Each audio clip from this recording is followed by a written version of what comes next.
Thank you, Mr. Chairman. Ms. Foster, does the Dobbs decision ban abortions? It does not. Does it limit abortions? It does not. Does it say anything about abortions beyond that it simply can't find such a right in the Constitution? It does not. If a state chose to legalize unrestricted abortions on demand, is there anything in Dobbs that would prevent it from doing so? Clearly not. We've seen states doing that.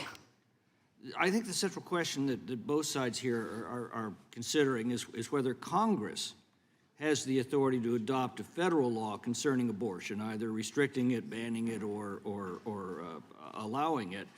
Is there anything in the Dobbs decision that would prevent Congress from doing so? No. More difficult question that I'm struggling with is whether the Congress has the constitutional authority to ban or restrict or allow abortion, or if that is a matter that it leaves to the states through their elected representatives. What's your opinion? Yeah, we at Americans United for Life take a both-and perspective on that. We are looking for our elected representatives to lead and to take a strong position protecting life. We also expect our judges to follow the Constitution and protect all life in the law. Congress is given enumerated powers. I don't find abortion one way or another among those enumerated powers. Is that not therefore left to the states to decide? It's certainly not an enumerated power. The majority of Americans tell pollsters that they support Roe v. Wade, but at the same time, they also tell those pollsters that abortion should be banned after 15 weeks. Does Roe allow restrictions on abortions after 15 weeks? The current regime in our country, or prior to Dobbs, was that in fact it was almost unrestricted abortion on demand. So Roe would prevent restrictions on abortions after 15 weeks? It had, yes. Yeah, okay. How about Dobbs? Does the Dobbs decision allow such restrictions?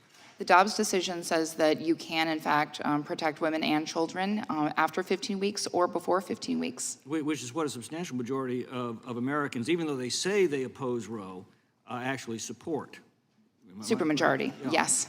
I think laws have to be based on a broad consensus. Otherwise, they're ignored or they have to become oppressive. And I do think there's a clear consensus that if somebody's lying unconscious in a hospital bed and they have a heartbeat and a brainwave, they're a human being. You're not allowed to kill them. Wouldn't that same principle apply to the beginning of life, just logically? You would think so, but some of your colleagues seem to disagree. Isn't also that's what the Mississippi law says? Yes. As I understand it, the concept of substantive due process rests with the 5th and 14th Amendments' right to not be deprived of life, liberty, or property without due process of law. Now, to my layman's eye, that seems pretty clear. You cannot be executed or jailed or fined without your day in court. Substantive due process imagines a whole range of other rights that are not enshrined explicitly in constitutional or statutory law, but rather are established by judicial decree. Do I understand that correctly? You do, yes. Now, I happen to believe there's a class of rights that exist in nature. These are rights that are not created by government. Rather, we create governments to protect these pre-existing rights. But to do so, we still have to define them. We do that through our Constitution and through our legislatures. Now, we just heard from one of the Democrats' witnesses that defining such rights should not be left to the elected representatives of the people. So what's the alternative? Isn't it having unelected judges define these rights instead? Somebody has to define them. Do I have that right? Apparently so, yeah. So which do you think is a safer repository of these rights, the people or appointed judges? I believe it's the people.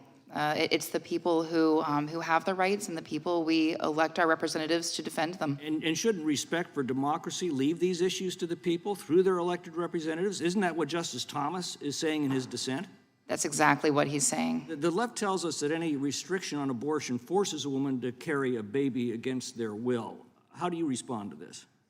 I believe, as I said a moment ago, that most women would choose to carry if we could improve their circumstances. That is exactly what this body should be doing. Thank you very much.